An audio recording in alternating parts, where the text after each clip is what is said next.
ଏକ ଦୂର ଜଙ୍ଗଲରେ ରହୁଥିଲା ଏକ ଦୁଷ୍ଟ ଚିଲ। ଯେତେବେଳେ ବି ସେ ଅନ୍ୟ ପକ୍ଷୀମାନଙ୍କୁ ଦେଖୁଥିଲା ଏବଂ ତାଙ୍କ ଛୁଆମାନଙ୍କୁ ଦେଖୁଥିଲା, ସମସ୍ତଙ୍କୁ ଖାଇ ପକାଉଥିଲା। ତା ଭୟରେ ପକ୍ଷୀମାନେ ଘରୁ ବାହାରୁ ନଥିଲେ। ଶଇତାନ ଚିଲ, ତୁ ମୋ ସ୍ୱାମୀକୁ ମାରିଦେଲୁ, ମୁଁ ତତେ ବି ମାରିଦେବି। ମତେ ମାରିବୁ? ତୋର ଏତେ ସାହସ? ତୁ ବଞ୍ଚିଲେ ସିନା ମତେ ମାରିବୁ। ରହ, ତତେ ଦେଖଉଛି ମୁଁ। ଏତକ କଥା କହି ସେ ଚିଲ ସେ ପକ୍ଷୀକୁ ମଧ୍ୟ ଖାଇଦେଲା। ଏମାନଙ୍କର ମାଂସ ଖାଇ ଖାଇ ମୋ ପାଟିଟା ପିତା ହେଇଗଲାଣି। ଏବେ ତ ମତେ ଛୋଟ ଛୋଟ କୁନି କୁନି ଚଢ଼େଇମାନଙ୍କର ମିଠା ମାଂସ ଖାଇବାକୁ ଇଚ୍ଛା ହେଉଛି। ଯାଏ ସେପଟେ ଯାଇକି ଦେଖେ କୋଉ ଛୁଆ ନୂଆ କରି ଜନ୍ମ ହେଇଛି, ତାକୁ ଆଜି ସ୍ୱାଦ ନେଇ ନେଇକି ଖାଇବି। ଏମିତି କହି ସେ ଜଙ୍ଗଲ ଭିତରକୁ ଗଲା ଏବଂ ସବୁ ପକ୍ଷୀମାନଙ୍କର ଘର ବାହାରେ ଯାଇ ଦେଖିଲା ଏବଂ କାନ୍ଦ ଶୁଣିବା ପାଇଁ ଚେଷ୍ଟା କଲା କି କାହାର ବୋଧେ ନୂଆ ଛୁଆ ହେଇଛି କି ନାହିଁ। ଏମିତି ଚାଲୁ ଚାଲୁ ହଠାତ୍ କିଣି ଗୋଟେ ଘର ସାମ୍ନାରୁ କୁନି ଚଢ଼େଇ ଛୁଆର କାନ୍ଦ ଶୁଭିଲା। ଆରେ ଆରେ, ଛୋଟ ଛୁଆର କାନ୍ଦ? ତା ମାନେ ନିଶ୍ଚିତ ଭାବରେ ୟାଙ୍କ ଘରେ ଗୋଟେ ଛୋଟ ଛୁଆ ଜନ୍ମ ହେଇଛି। ଘରର ଝରକା ବି ଖୋଲା ଅଛି। ଯାଏ ଝରକା ବାଟେ ଯାଇକି ଦେଖେ। କାନ୍ଦିନି ଟିକେ ଚଢ଼େଇ, ଜମା ବି କାନ୍ଦିନି। ଯଦି ତୁ କାନ୍ଦିବୁ ତ କାନ୍ଦ ଶୁଣି ସେ ଚିଲ ବି ପଳେଇ ଆସିବ ଆଉ ଆମ ଦୁଇ ଜଣଙ୍କୁ ଖାଇଦେବ। ଜମା ବି କାନ୍ଦିନି, ଟିକେ ଚୁପ୍ ହେଇଯା, ଜମା ବି କାନ୍ଦିନି। ସେ ଜଙ୍ଗଲର ଅଧାରୁ ଅଧିକ ପକ୍ଷୀମାନଙ୍କୁ ଖାଇସାରିଲାଣି। ହଁ ହଁ, ବିଲକୁଲ ଠିକ୍ କଥା। ଜଙ୍ଗଲର ଅଧାରୁ ଅଧିକ ପ୍ରାଣୀମାନଙ୍କୁ ମୁଁ ଖାଇସାରିଲିଣି। ଏବେ ତୋର ପାଳି। ତତେ ବି ଖାଇବି ଆଉ ତୋ ଛୁଆକୁ ବି ଖାଇବି। ଦି ଜଣଙ୍କୁ ଏକା ସାଙ୍ଗରେ ଖାଇବି। ହେ ଭଗବାନ, ଦୁଷ୍ଟ ଚିଲ, ତୁ ଏଠି ବି ପହଞ୍ଚିଗଲୁ। ଖବରଦାର, ଦୂରେଇକି ରହ କହୁଛି, ନହେଲେ ତୋ ଆଖି ଫୁଟେଇ ଦେବି। କ'ଣ କହିଲୁ? ଆଖି ଫୁଟେଇ ଦେବୁ? ମୁଁ ବି ଦେଖିବି ଆଜି ତୁ ତୋ ଛୁଆକୁ ମୋ ପାଖରୁ କେମିତି ବଞ୍ଚେଇବୁ। ହେ ଭଗବାନ, ଏବେ ତ ଏ ଚିଲ ମୋ ଘର ଭିତରକୁ ପଶି ଆସିବ ଆଉ ମୋ ଛୁଆକୁ ଖାଇଯିବ। ସେ ଆସିବା ପୂର୍ବରୁ ମୋତେ କିଛି ନା କିଛି ତ କରିବା ପାଇଁ ପଡ଼ିବ। ଏମିତି ଭାବି ମା ଚଢ଼େଇଟି ରୋଷେଇ ଘର ଭିତରକୁ ଗଲା ଏବଂ ସେଠୁ କିଛି ଲଙ୍କାଗୁଣ୍ଡ ନେଇକି ଆସିଲା ଏବଂ ଲଙ୍କାଗୁଣ୍ଡ ଧରିକି ଆସିକି ଝରକା ଏପଟରୁ ଚିଲ ଉପରକୁ ଫୋପାଡ଼ିବା ଆରମ୍ଭ କଲା। ଲଙ୍କାଗୁଣ୍ଡ ଯୋଗୁଁ ଚିଲର ଆଖି ଜଳିବାକୁ ଆରମ୍ଭ କଲା ଏବଂ ସେ ଚିତ୍କାର କରିବାକୁ ଆରମ୍ଭ କଲା। ଚିଲ ମରିଗଲି ମରିଗଲି କହି ଚିତ୍କାର କରିବା ଆରମ୍ଭ କଲା। ଶୁଣେ ଚଢ଼େଇ, ଆଜି ସିନା ମୁଁ ପଳଉଛି, କିନ୍ତୁ ବ୍ୟସ୍ତ ହନି। ପୁଣି ଆସିବି ଆଉ ତୋ ଛୁଆକୁ ତୋରି ସାମ୍ନାରେ କଞ୍ଚା ଚୋବେଇ ଚୋବେଇକି ଖାଇବି। ହେ ଭଗବାନ, ଏଇନା ମୁଁ କ'ଣ କରିବି? ଏ ଚିଲ ଯାଇଛି ମାନେ ନିଶ୍ଚିତ ଭାବରେ ସେ କିଛି ନା କିଛି କରିବ। ମୁଁ ମୋ ଛୁଆକୁ ୟା ପାଖରୁ କେମିତି ବଞ୍ଚେଇବି? ହେ ଭଗବାନ, ମୁଁ କ'ଣ କରିବି? କ'ଣ ଏହି କଥା କରିବି? ଚିନ୍ତା କରିବା ସମୟରେ ଚିଲ ସେହି ସମୟରେ ତା ସାଙ୍ଗକୁ ଧରି ସେଇ ଘର ସାମ୍ନାକୁ ପଳେଇ ଆସିଲା। ଏଇ ଚଢ଼େଇ, ଭଲରେ ଭଲରେ ଘରର କବାଟ ଖୋଲିଦେ, ନହେଲେ ଘର ଭାଙ୍ଗିକି ଆମେ ଦି ଜଣ ବସିଯିବୁ ଏବଂ ତତେ ଆଉ ତୋ ଛୁଆକୁ ଦୁଇ ଜଣକୁ ଖାଇଦେବୁ। ଭଲରେ ଭଲରେ କବାଟ ଖୋଲିଦେ। ଏହିଭଳି ଭାବରେ ଚିତ୍କାର କରିବା ଆରମ୍ଭ କଲେ। ହେ ଭଗବାନ, କ'ଣ କରିବି ଏବେ? ଏ ଚିଲ ତ ଆସିଗଲା ଆଉ ଏବେ ମୋ ଛୁଆକୁ ଇଏ ନେଇଯିବ। ନା ନା, କିଛି ନା କିଛି ତ କରିବା ପାଇଁ ପଡ଼ିବ। ମୁଁ ଯାଏ। ଯାହା ହଉ, ତୁ ପଳେଇ ଆସିଲୁ, ଭଲ କଲୁ ପଳେଇ ଆସିଲୁ। ଆମେ ତତେ କିଛି କରିବୁନି, କିନ୍ତୁ ତୋ ଛୁଆକୁ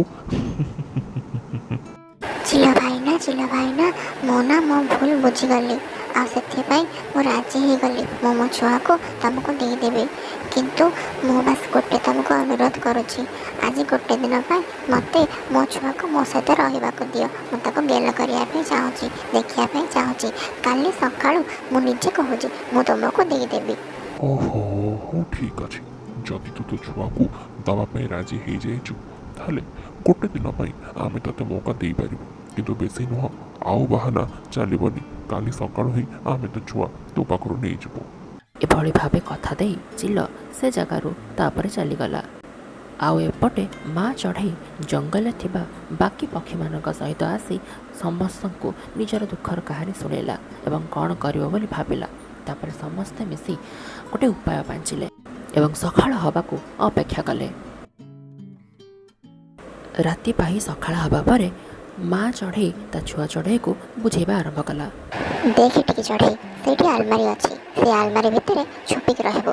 ଯେପର୍ଯ୍ୟନ୍ତ ମୁଁ ନ କହିଛି ସେ ପର୍ଯ୍ୟନ୍ତ ବାହାରକୁ ଆସିବୁନୁ, ବୁଝିଲୁ? ଏହିସବୁ କଥା କହି ତାକୁ ବୁଝେଇବାକୁ ଆରମ୍ଭ କଲା ଆଉ ନ କାନ୍ଦିବା ପାଇଁ ନିର୍ଦ୍ଦେଶ ଦେଲା। ତମେ ବିଲକୁଲ ଚିନ୍ତା କରନି ମା, ତମେ ନ କହିବା ଯାଏ ସେ ଆଲମିରା ଭିତରୁ ମୁଁ ବିଲକୁଲ ବି ବାହାରିବିନି। ମୁଁ ସେଇଠି ଶୂନ ଛୁଆ ଭଳିଆ ରହିବି। ଆରେ ଏଇ ତ ସେ ଚିଲମାନେ ଆସିଗଲେଣି।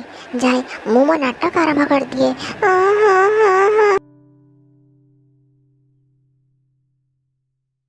ଏ ଚଢ଼େଇ କାନ୍ଦିବା ବନ୍ଦ କର ଆଉ କାନ୍ଦ ବନ୍ଦ କରି ଯା ଘର ଭିତରୁ ଯାଇ ତୁ ଛୁଆକୁ ନେଇ ଆସେ ଆଉ ଆମକୁ ଦେ। କ'ଣ କରିବି ଚିଲା ଆଜ୍ଞା, ମୁଁ ନା ସୁନ୍ଦର କରି ମୋ ଛୁଆକୁ ସଜେଇକି ରଖିଥିଲି ତାକି ତମେ ଆସିଲେ ତାକୁ ଖାଇପାରିବ, କିନ୍ତୁ କେଉଁଠି ଗୋଟେ ବଡ଼ ଚିଲା ଆସିଲା ଆଉ ମୋ ହାତରୁ ମୋ ଛୁଆକୁ ତମେ ଆସିବା ପୂର୍ବରୁ ଛଡ଼େଇକି ନେଇଗଲା। ଆଉ ଗୋଟେ ଚିଲ କୁଆଡ଼େ ଆସିଲା? ଏଇ ଜଙ୍ଗଲରେ କେବଳ ମୁଁ ଆଉ ମୋର ସାଙ୍ଗ ଆମେ ଦୁହେଁ ହିଁ ଅଛୁ। ତୁ ମିଛ କହୁଛୁ ନା? ରହ ମୁଁ ଯାଏ ତୋ ଘର ଭିତରକୁ ଯାଇ ଦେଖେ ତୁ ମିଛ କହୁଛୁ କି ସତ କହୁଛୁ। ତାପରେ ଚିଲ ଘର ଭିତରକୁ ଯାଇ ଚଢ଼େଇ ଛୁଆକୁ ଖୋଜିଲା, କିନ୍ତୁ ଘର ଭିତରେ କେଉଁଠି ବି ଚଢ଼େଇ ଛୁଆକୁ ପାଇଲାନି। ଚିଲ ଭାଇନା ବିଶ୍ୱାସ କରନ୍ତୁ ମୋତେ, ମୁଁ ମିଛ କହୁନି, ମୁଁ ସତ କହୁଛି। ଏ ଜଙ୍ଗଲରେ ଗୋଟେ ବହୁତ ଶକ୍ତିଶାଳୀ ଚିଲ ଆସିଛି ଯିଏ ପିଲାଙ୍କୁ ଛଡ଼େଇକି ନେଇଯାଉଛି। ଛାଡ଼ିବିନି ମୁଁ ତାକୁ, ଜମା ବି ଛାଡ଼ିବିନି। ତାର ଏତେ ସାହସ ମୋ ଜଙ୍ଗଲ ଭିତରକୁ ପଳେଇ ଆସି ମୋ ଶିକାରମାନଙ୍କୁ ମୋ ପାଖରୁ ଛାଡ଼ି ନେଉଛି। ତୁ ଜାଣିଛୁ ସେ କେଉଁଠି ଅଛି? ହଁ ଚିଲ ଆଜ୍ଞା, ହଁ ମୁଁ ଜାଣିଛି, କିନ୍ତୁ ଆମେ କ'ଣ ତାକୁ ଏକୁଟିଆ ପାରିବ? ସେ ବହୁତ ଶକ୍ତିଶାଳୀ। ତୁ ମୋତେ ଖାଲି ଠିକଣା କହ। ହଁ ମୁଁ ତାକୁ ପାରିବି। ମୁଁ ଆଉ ମୋ ସାଙ୍ଗ ଦୁହେଁ ମିଶି ତାକୁ ମାରିଦେବୁ। ହଉ ଠିକ୍ ଅଛି, ଏଇ ଜଙ୍ଗଲର ଶେଷ ଗଳିରେ ଯେଉଁ ଘରଟା ଅଛି ସେଇ ଘରେ ମୁଁ ତମକୁ ଦେଖେଇ ଦେଉଛି। ଠିକ୍ ଅଛି ଚାଲ ଆଉ ଆମକୁ ସେ ଘର ଦେଖା। ତାପରେ ଚଢ଼େଇ ଚିଲକୁ ଧରି ଗୋଟେ ଘର ସାମ୍ନାକୁ ଗଲା ଏବଂ ସେ ଘର ସାମ୍ନାକୁ ଯାଇ ତାକୁ କହିଲା, ଚିଲ ଭାଇନା ଏଇଟା ହିଁ ହେଉଛି ସେଇଠି ଘର ଯେଉଁଠି ମୋ ଛୁଆକୁ ସେ ଧରିକି ରଖିଛି, କିନ୍ତୁ ମୁଁ ଯିବିନି, ତମେ ଯାଅ, ମୋତେ ଭାରି ଡର ଲାଗୁଛି। ତୋର ଘର ଭିତରକୁ ଯିବା ଦରକାର ନାହିଁ। ଆମେ ଦୁହେଁ ସେ ଚିଲକର ସର୍ବନାଶ କରିବା ପାଇଁ କାଫି। ଏଇ ଚିଲ ତୋର ଏତେ ସାହସ, ରହ ତୋର ସର୍ବନାଶ ମୁଁ କରୁଛି। ଏମିତି ରାଗି ରାଗି ଦୁହେଁ ଚିଲ ଘର ଭିତରକୁ ପଶିଗଲେ। ଆଉ ଯେମିତି ସେ ଦୁହେଁ ଘର ଭିତରକୁ ପଶିଛନ୍ତି, ମା ଚିଲ ସାଙ୍ଗେ ସାଙ୍ଗେ କବାଟଟାକୁ ବନ୍ଦ କରିଦେଲେ ଏବଂ ବାକି ସାଥୀମାନଙ୍କୁ ଡାକିଲା। କୁଆଡ଼େ ଗଲ ସମସ୍ତେ? ଶୀଘ୍ର ଆସ। ପୂର୍ବରୁ ହିଁ ବାକି ଚଢ଼େଇମାନେ କିରୋସିନ ଧରିକି ରେଡ଼ି ହେଇକି ଥିଲେ। ଆଉ ଦୁଇ ଚିଲ ଘର ଭିତରୁ ବାହାରିବା ପୂର୍ବରୁ ସେଠି କିରୋସିନ ପକେଇକି ନିଆଁ ଲଗେଇକି ସେ ଦୁଇ ଜଣକୁ ଜାଳିଦେଲେ ଏବଂ ଏହିଭଳି ଭାବରେ ସେ ଦୁଷ୍ଟ ଚିଲମାନଙ୍କ ପାଖରୁ ଏ ନିରୀହ ଚଢ଼େଇମାନେ ରକ୍ଷା ପାଇଲେ ଏବଂ ବାକି ତକ ଜୀବନ ଶାନ୍ତିରେ ଏବଂ ସୁଖରେ ସାଙ୍ଗ ହୋଇକି କାଟିଲେ।